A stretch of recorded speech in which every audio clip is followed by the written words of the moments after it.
Hey, good morning. Good morning, sir. Good Good morning. morning, sir. Good morning, sir. Okay, so I hope everyone completed the task, right? So, Yes. see, why you people are not sharing? Only one, two people are sharing in the group.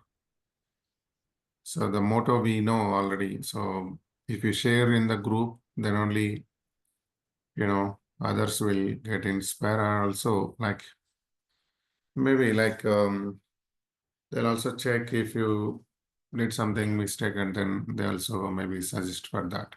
So that's the only reason.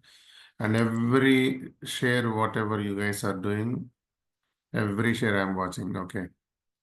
So I also check that if something problem, and then we'll correct it.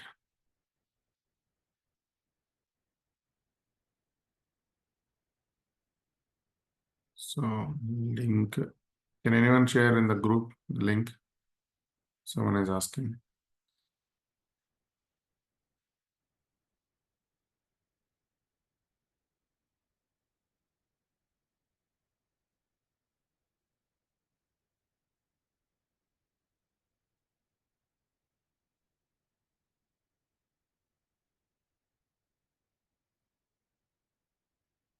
Okay, thank you, Sarath.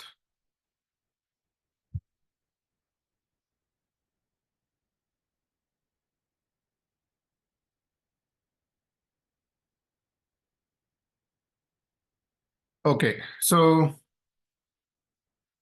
I think result keywords we discussed, and then how generally we can access the library or module. We understood this. And then how to take input from the keyboard we discussed. So that is using with the input function.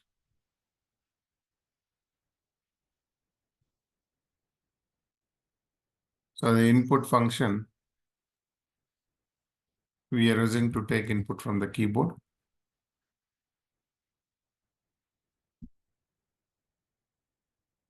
So we used some name equal to input of enter name, right?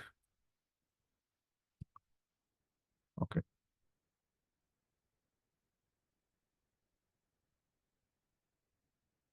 But anyone observed here on top of it, like taking two numbers, something like that, accept num1, num2. Anyone tried? Only what we discussed, only that part that portion you tried. Yes, I'm asking. So have you tried something taking numbers input or only the name input? Yeah, we took that ID, phone number, those content, and we tried it, sir. Okay. But did anyone tried for something addition to numbers taking like that? No. Okay.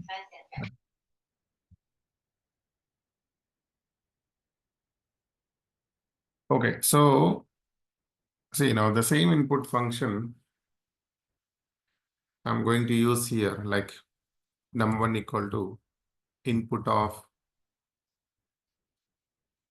enter a number. So num2 equal to input of enter a num2. So I'm actually taking two numbers input, and then I'm trying to add these two numbers now. So I'm trying to add these two numbers.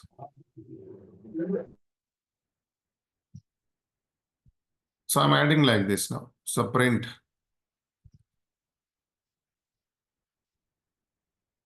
the f string I'm using sum of num1 and num2 is num1 plus num. So using with f string, I'm performing this.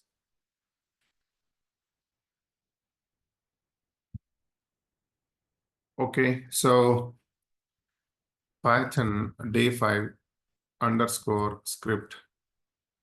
I'm giving 10 and I'm giving 20. So what will be the output here? 30. So only 30 it prints.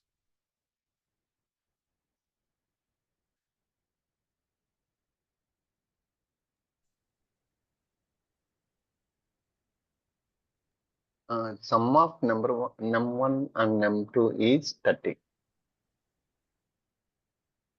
Okay. Oh, How about others? Is it okay. only num1, num2 or a value No, of sir. that? Sum of 10 and sum of 20 is 30. The It sum will of num1 and sum of num2. Okay. Any Oh, other? it will not print the total value. it will Total not print the value, total. just give the value of num1 and num2. Yeah. Value of num1, num2. Num1, It will num2, print. yes. Okay. So why it will not give? Because we just given as a just input, right? But it will not treat as a integer kind of thing. It will treat as a string, so we have to convert into number. String. So if it is a string, what it prints? It concatenates the 10 plus Concatenation like that. 20. That's it. But numerical addition will not be happening. Just it says that 10 plus 20. 10 plus 20. Okay. So the multiple outputs here, right? So you 10 plus 20 and then sum of num1 and num2 is 30. Sum of 10 and 20 is 30. Sum of 10 and sum of 20 is 30.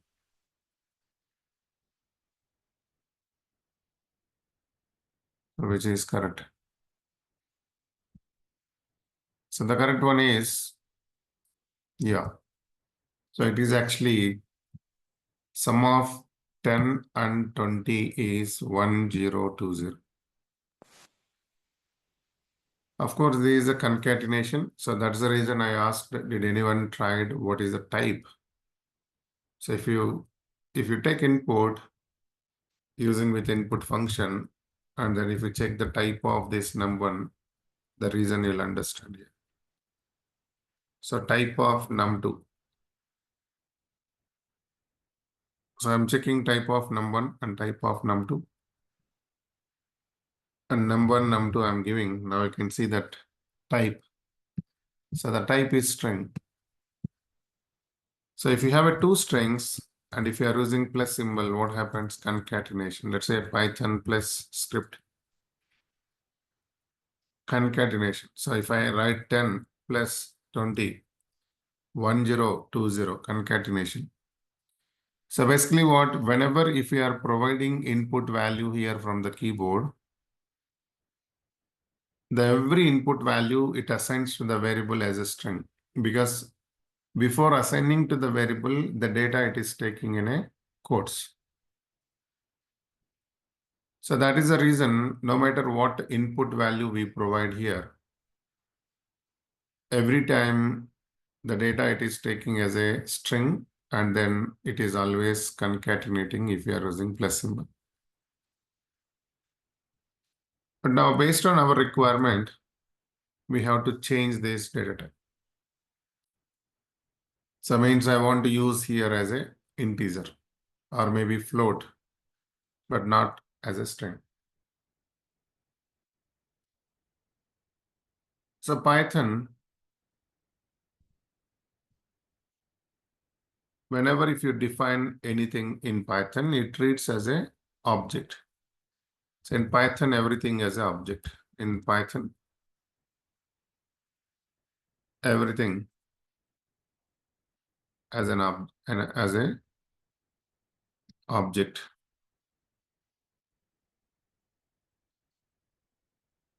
So what is this actually? Everything an object means, for example, if we create a variable, the backend it actually creates an object. Or if you create some file handling, it creates one object.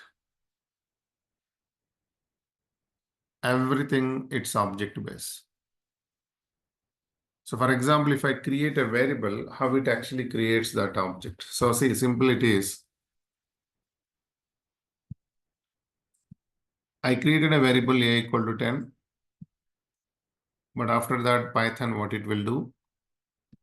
It will check what is the type of this value. It's an integer type.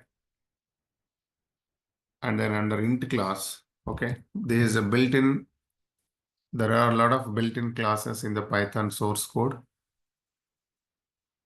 based on the value. So the value is 10. Based on that value, it understands, okay, it is an integer value. And then it creates one object under int class. So there is an object here for what? For value 10. So object is nothing but, say this is under int class, it created one reference for that. So there is a reference. So reference is a address. So somewhere it created some address, or we can say that is a memory allocation. But how it exactly created under this specific class, because it I understand that what is the type of this value.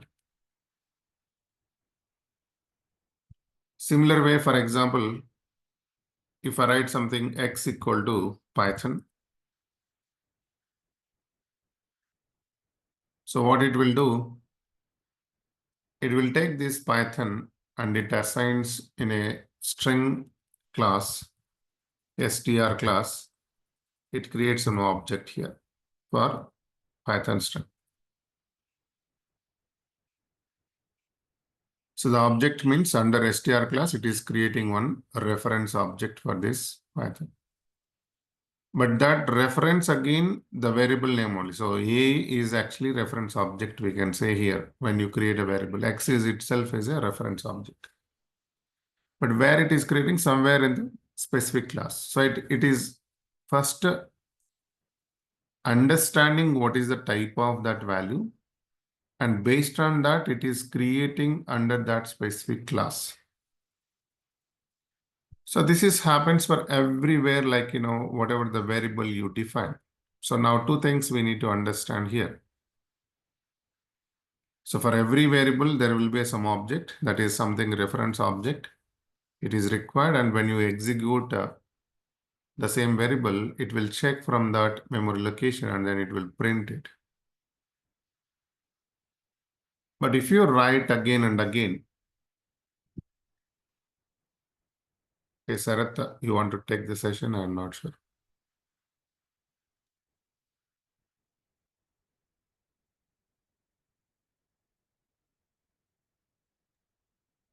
Where is object created? Can you see that that object? Yeah, we can see that.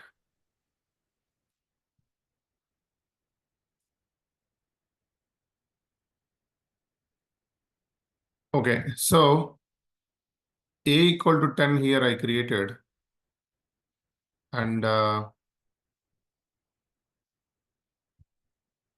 okay, see this.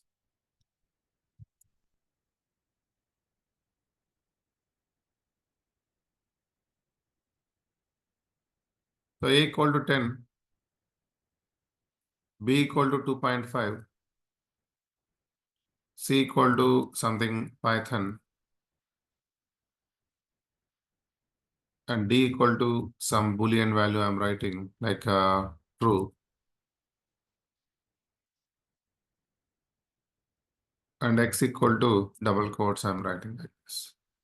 Maybe AWS.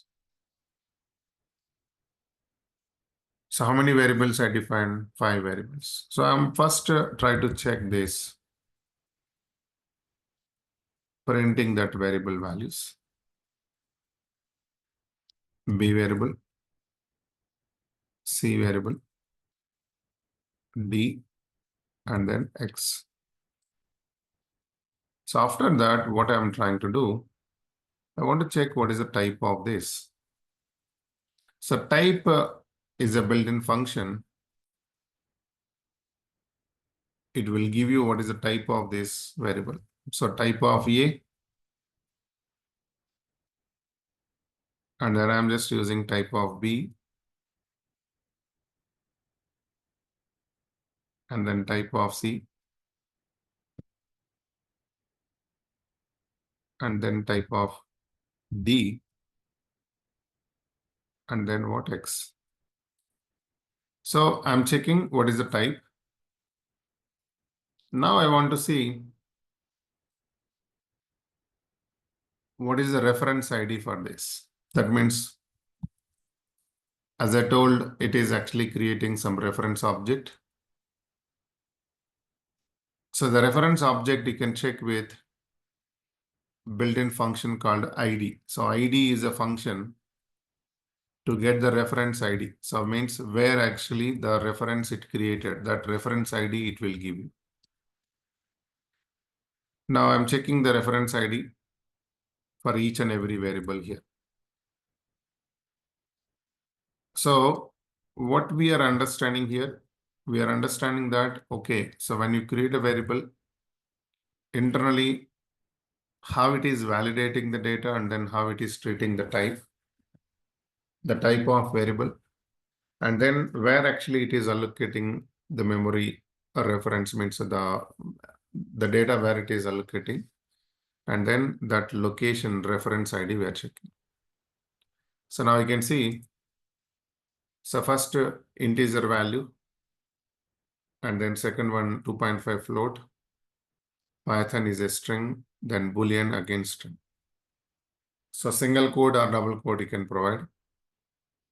And you can see for every variable, there is a reference value. So all the variable references are different here. So every variable means every value it's stored somewhere. The first one is under int class, second one under float class, then string class, under Boolean, under str. So if you see here, like in the Python source code, these are actually available classes. Int is a one class. Float is one class.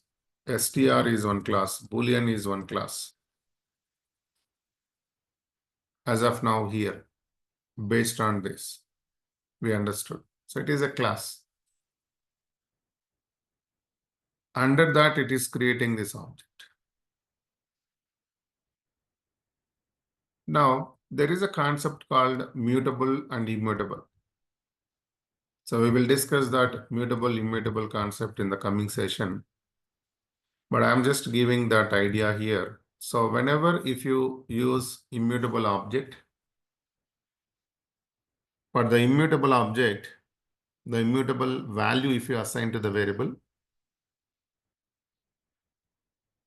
always, even if you write the value same in another variable, the reference will be same. Example, I'm creating x equal to 10 here. And then y equal to 10. So there are two variables actually. So for us, it's a two variables. But for Python, it is one object. So why it is one object? Python is understanding this. Okay, so x value is 10. It created an object under int class. Then again, I created y value equal to 10. So it verified that under int class already object created for this 10. Then it will not create again new object for the same value. So what it will do, okay, this object already there, use the same reference and then print. Use the same address and then print. So it is internally removing that duplicate allocation if value is same, and indirectly it is saving the memory internal. So if you check here now, ID of X, ID of Y, as per the concept should be same, right? Should be same value. See here, last you can check 493720, 493720. So this is a mutable, immutable concept. So I told immutable objects actually to follow this. Immutable objects, if value same, reference also same.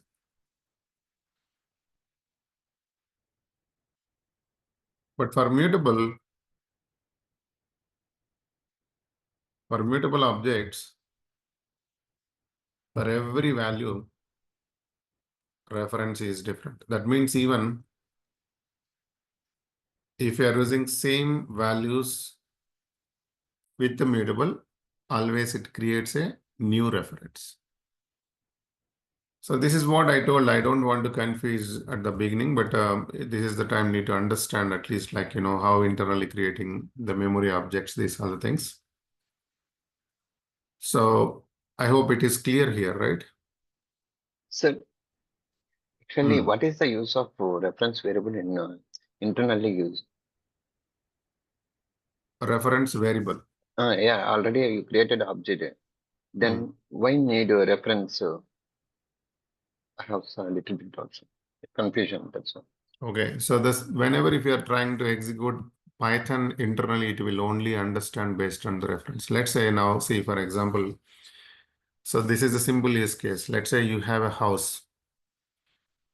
Why need that house address? Find out the location. So who will find For out? a unique identification. Yeah. So there is some unique identification to find the address location. The similar way inside the computer also, whenever if some variable you created, that is like a house. Immediately what system will do, it will generate some address for that. And then whenever if you are trying to access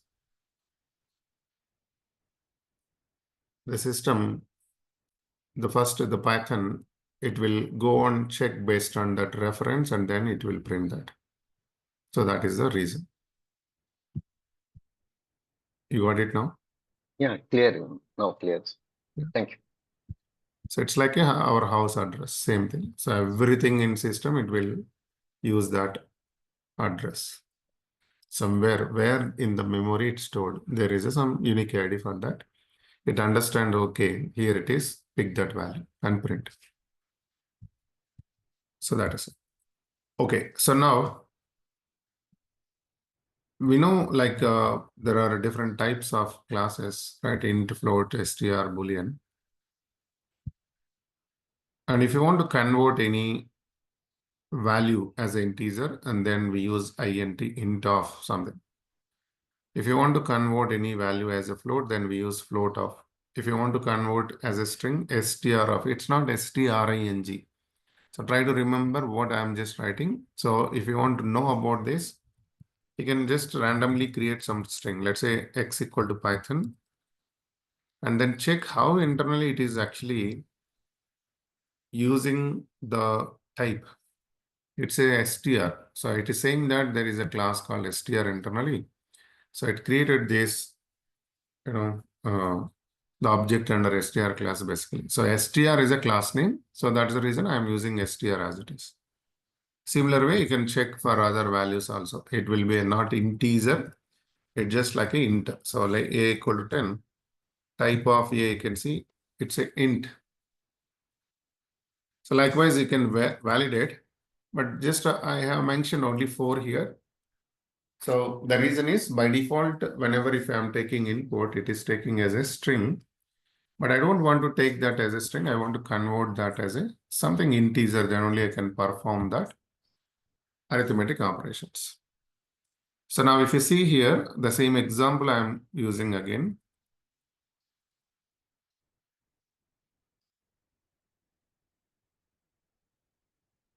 So I want to convert this as a integer. So int of input. And then again here, int of input.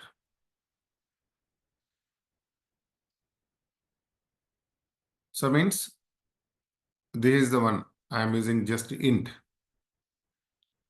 So when you use int of input, we know that by default, when you provide input function, it always takes the data as a string internally, because the data what you provide means if you provide some value, the value always it takes between a quotes.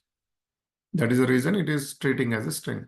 So 10 if I provide, it is taking like a single quotes of 10.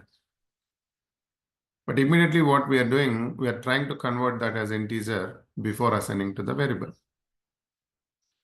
Same thing I'm doing for other one also before assigning to the variable.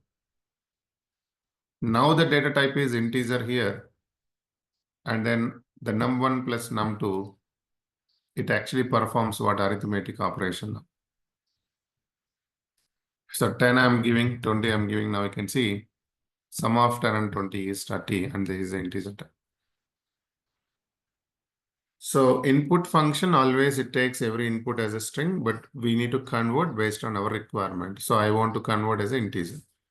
But now problem is what? Let's say if I'm giving 2.5, it will not accept. There is a value error, invalid literal for int with base 10 2.5. So again, what? If you want to convert as a float, then float type is different, then should use as a float. See, I am using here.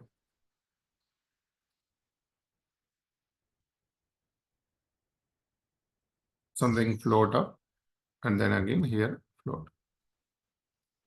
So now you can use even 2, 3, but the output is 5.0 because it is taking as a float value 2.0 and 3.0 like that. Also, you can provide something 2.4, something 9.3. It will add this because this is a sum of 2.4, 9.3 is this. So if you don't want to print this many digits here, you can also use dot something 2D percentile. We will discuss this part later. So now what I'm trying to do, we know like, okay, we understood that if you are using int integer type, it is converting, float type, it is converting, but by default it's a string. But is there any way or is there any function to convert automatically based on my input value? So which means if I'm giving a integer value as an input, it should convert as an integer. If I'm giving a float value, then should convert as a float. If I'm giving something string value, should convert as a string. So these are automatically internal. Getting my point? So if you want to do that, then there is a function called eval. Okay. So what eval is doing, eval function, it will convert based on the input what we provided. The eval function, it will convert based on the input what we provided. So let's say if you provided 10, then that is integer. Eval, it understands, okay, what is the native type of 10? It's an integer, then treat that as an integer and then it will give you the output. See now, for example, I'm just again writing 10 and 20. So now it is treating as an integer and then as adding as a 30. Now I'm writing something 2.5, 4.3. Now I can see the 6.8 and then giving the result is float. So only one function, the eval function, it is converting as a native type, native data type. And then I'm writing, see, now, if I write Python, or let's say maybe 10, and then Python, what will be the output here?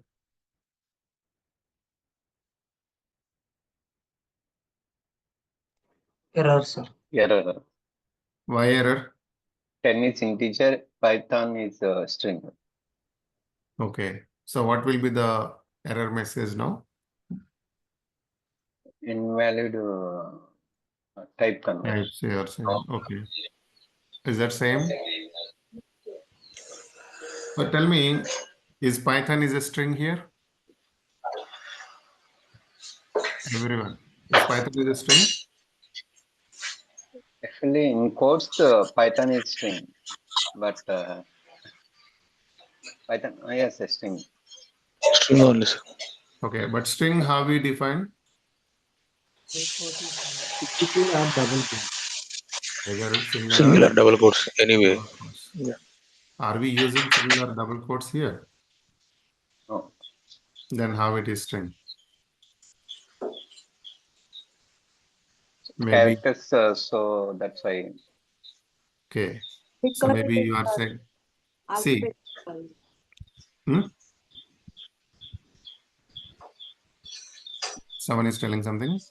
Because it is a alphabetical value. Okay.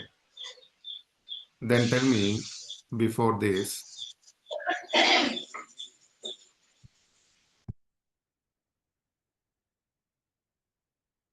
I'm going to the interactive mode. I'm just writing a equal to 10, print a.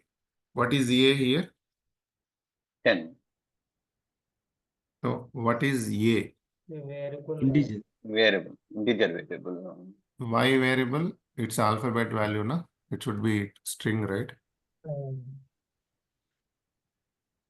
No, I'm asking what you Yeah. understood. Actually, you declare a equal to 10. That's why in print function, a is integer. It will take a. Okay, then if I write b, then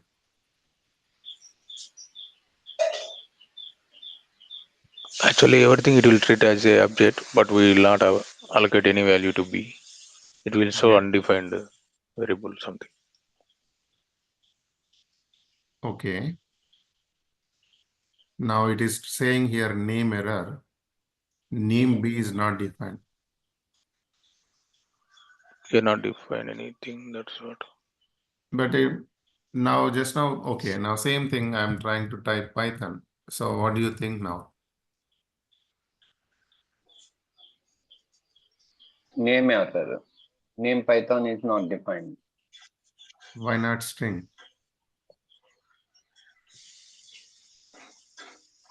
So this is a very No, we basic didn't. thing, right? So since almost last 2-3 sessions, we are discussing the same. The string means string should be between either single or double quotes. Then only it treats as a string.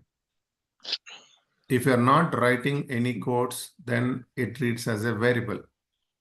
So now if I want to write this as a string, then should be what? Between a quotes. Now understand this. Whenever if you are using input function, no matter what value you are giving, internally it is taking between a quotes. If I'm giving 10, then taking between a quotes, that is the reason it is treating as a string. If I'm giving Python also taking between a quotes, that is the reason it is treating as a string.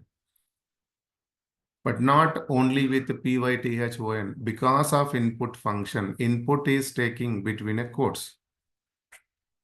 But now what eval is doing? Eval only understanding the native type. When I provided 10, it's not treating that, okay, 10 is there between a single quote. No, I only provided value 10. What is the native type of 10? Integer. What is the native type of 2.5? Float. What is the native type of just Python if I provide? Can we define eval as a dynamic based on situation? It will change the integer or real, maybe. It will not change.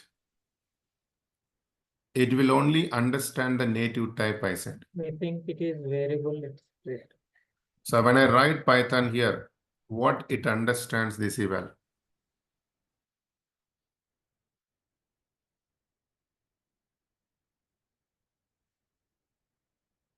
I told that it will not convert, it will not change. It is just what? Taking the native type. What is the native type of this python now? Number 2 error, name error is came. So it should be name error because this eval is searching somewhere this Python variable defined. See, it's not a string anymore, okay? Name Python is not defined. So somewhere if you define Python equal to some value 10, then it will find out that, okay, Python is a variable, and then it will give you the value. So which means if you are using eval, if you want to provide this as a string, what you need to do? You need to write between a quotes. See now, eval only understands native type. So how you define as a string, then you should know you need to provide like this. You got my point, right? What I explained here, everyone. Yes, sir. Yes, sir. Yes. Okay, so eval generally not best practice. But of course, here we use this to understand how it actually converts automatically. But why it is not best practice? Let's say sometimes assume that you want to take something name and then age. What eval is doing whenever if I type something age, maybe with string in that field, it accepts and then it converts as a string. But I don't want to allow as a string. I want to strictly take as an integer. So which is the best one now? You need to use int of input of enter age. So simply whenever if you type something string value, it will give error message saying that it's not integer. So that error, how to handle that is different story. We have exception handling concept, but at the time of taking input itself, we are strictly avoiding that instead of taking all the value and then converting based on that value type. So the best method is always we go with specific type of what you want to convert, like int of something, float of something, string of, like that. But some cases, if you don't want to think about the strictly only data type, and then if you want to just take the input and then convert based on the input value, then this is the best. So I hope this is clear now. And then there are a list of operators in Python. So these operators more important to understand the conditional statements and loops. So maybe in the next session, we will cover that conditional statements. First, we'll see what are the operators in Python. So the list of operators, like this is same in every language. Like we have something like arithmetic.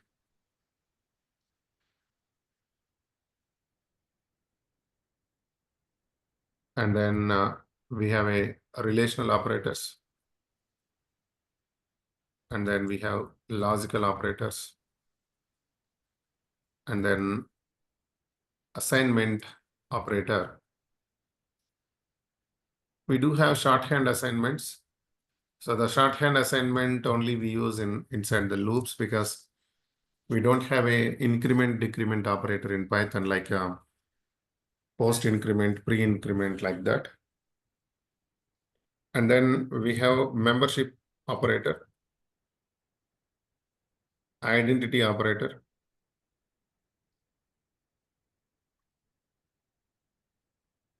and we know already concatenation, string concatenation. Anyway, we'll see all at once. And then also string repetition. So these are the available operators in Python. So I need to know one by one. So first one, we know arithmetic operators, simply like plus, minus, star, right? Division operator, mode operator, exponent operator, and also floor division. So these are the arithmetic operations. So exponent operator, it will give you the power value, right? So something 3 square, 2 cube. And the mode operator, it will give you remainder value. Division operator, it will give you quotient value. So everything while writing some use cases, for example, let's say I want to take some input value and then check that number is even number or odd number. So that is based on the modulo operator, percentile, right? So if the result, that means what? If the remainder value is 0, and then we can say that is an even number. If remainder value is not a 0, then it's not a even, it's an odd number. So while writing some conditions, again, we use these operators. So first, I'm going to take these two numbers input.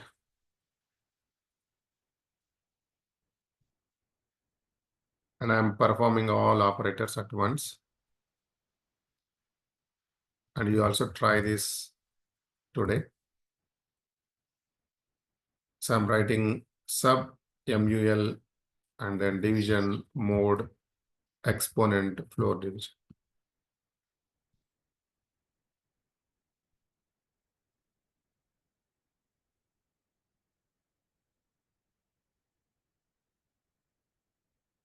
Okay, so division and then mode here and then exponent here, or simply like I'll write like a power of, and then floor division and division difference is division means it will give you point value also, but floor division rounded value only it will give. Some multiplication here, division operator, mode operator, and then exponent is star star, and then two forward slashes. So now check here. Let's say I'm writing 3 and 2. Now one is not defined. Did you mean UM1? Okay.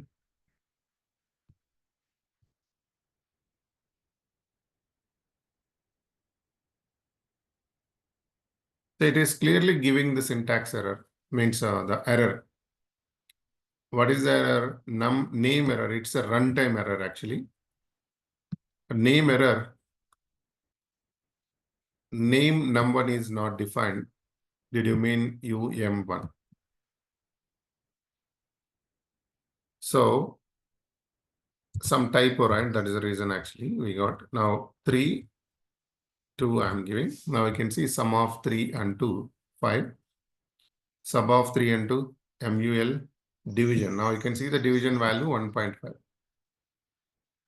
Mode is a reminder value. 3 square is 9. And then you can see floor value. It is rounded value. It is 9. Like that. So is Python is a compiler base or interpreter base? Any idea, anyone? What is compiler? What is interpreter? Why it is required here? Compiler. Compiler. What is compiler? Compiler understand between the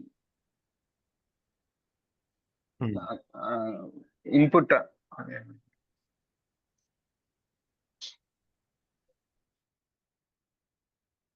Input. Compiler is used for to convert high-level language into low-level languages at a time. Interpreter means step-by-step conversion. Okay, so why that is required to convert?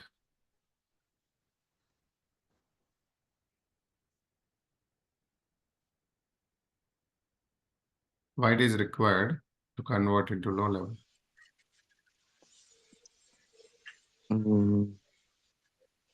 System Actually, cannot identify directly. Yes, computer can understand only zeros and ones. That is a low-level language.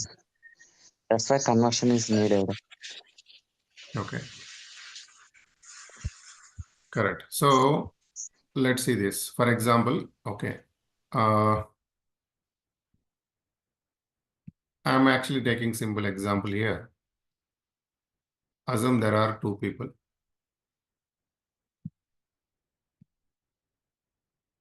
So the first person name is Bob.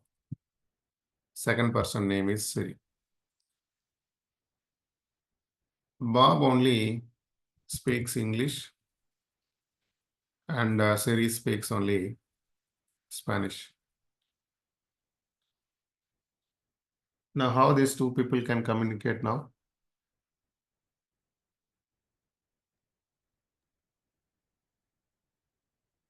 These two people need to communicate now. So how? One translator is Translator. required. Need Required. one translation. So they both required one translator who knows both English and Spanish. So they had one translator here, Like maybe Alexa, compiler. who knows both English as well as Spanish. Now, whenever Bob is speaking in English, Alexa will understand and then translating to Siri in Spanish. And then Siri will understand that, and then again Siri will speak in Spanish, and then Alexa will understand and converting into English. So this is a human communication. Now, whenever if you write any program is a human understandable language, that is a high-level language. We are writing in English, we are writing in Hindi, we are writing in Japanese language, Chinese language, like that. That is a human understandable language. So Python code, if you see, it's an English language. It's a human understandable code. But the system, it will not understand this. Whatever we write here, the code print hello. So this is a human understandable code, high level language. Any human understandable language is high level. This is a high level code, high level language, we call it as. But here again, the system, the computer is understanding only as of now, whatever the computers available in the world, only zeros and ones. Maybe future it will change. There are a lot of things involved, right? So research like quantum computers, multiple things are there. But as of now, it is zeros and ones. So that is 0, 1, 0, 1 like that. So when you write this Python code, the system is not understanding this code. So that is the reason every language, it created either compiler or interpreters. So now let's say, for example, what is actually compiler? Assume that I have two lines here, print, and then again another print, something hello, and then hi. So what this actually compiler will do, compiler first it will check, try to understand this. Compiler, it will check these two lines syntax errors. So the compilation error we call it as, that is a syntaxes. It is checking only syntaxes. Syntaxes means whenever Bob is speaking in English, at least some English knowledge, English grammar required, right? Otherwise, how Alexa understands that? Whenever Bob is speaking in English with some specific grammar, then only can understand. Similar way, this is a grammar now. So the grammar is what? Maybe double quotes missing, parentheses missing. If you do that mistake, simply Python, whatever, like compiler, it says that we already provided this grammar, you should know first. I'm not able to understand what is this. So you first learn that and then write. Okay. So the syntax errors, compilation errors, our responsibility as a programmer, we should fix it. That is not the compiler job. So wherever you are getting double quotes issues, single quotes issues, open and closed parentheses issues, these are our job. Assume, okay, we fixed that, and then I'm trying to execute. So now what it is doing first, it is checking all the line syntax errors. Let's say if you have 100 lines of code, all 100 line syntaxes it will check. If no error in 100 lines, that means what? Let's say, for example, 99th line having some syntax error, then it will not convert into machine level. It simply stops that, says that, okay, there is error at 99th line, you fix it first. Until you fix all syntax errors, it will not convert. So now I have two lines here. These two lines first, it is checking the syntax errors and then converting this into system understandable code, that is zeros and ones. This is compiler job. So compiler checking all the line syntax errors. If no error, and then it will convert into system understandable code. Because we were busy playing with your friends. When I came, there was no किसके साथ खेलते रही? Okay, so now Then why were you running? coming to the interpreter also do the same job, but only thing is, interpreter, it will take first line first. And then it will check, is there any syntax error here? No syntax error. And then it will try to convert into system understandable code, and then it will execute. And then it will go to the second line. So second line, it will check the syntax error. If no error, then it executes. Means it converted into system understandable code, it executes. Then third line.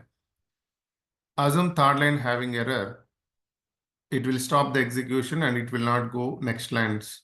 It will stop the execution abnormally. But first 2 lines, it successfully executed. But the same code, if you write using it, like if it is executing with compiler, if third line having error, it will not execute first 2 lines until you fix that third line. So this is how the compiler interpreter works. But what is Python here? Python is using compiler or interpreter. We'll understand this in the next session. But I hope this concept is clear. What is compiler? What is interpreter?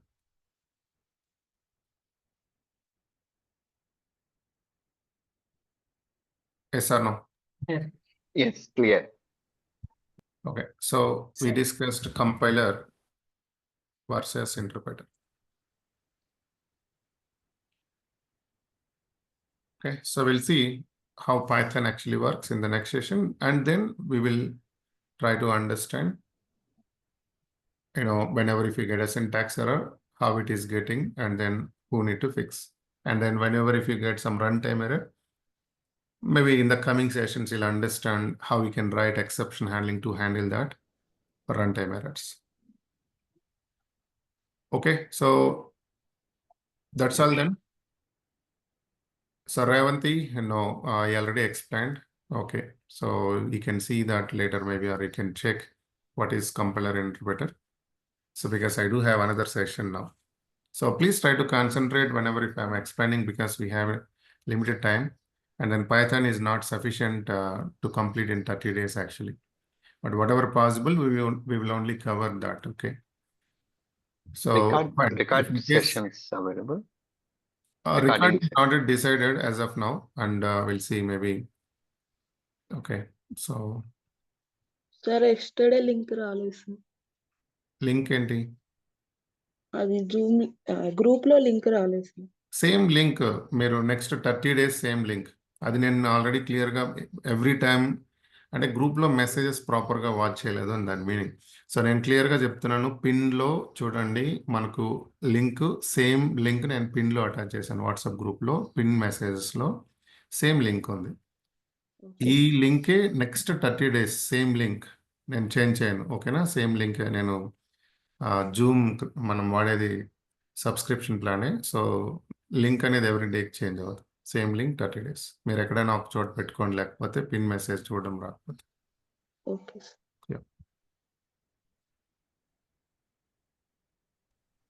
Any questions అండి anyone?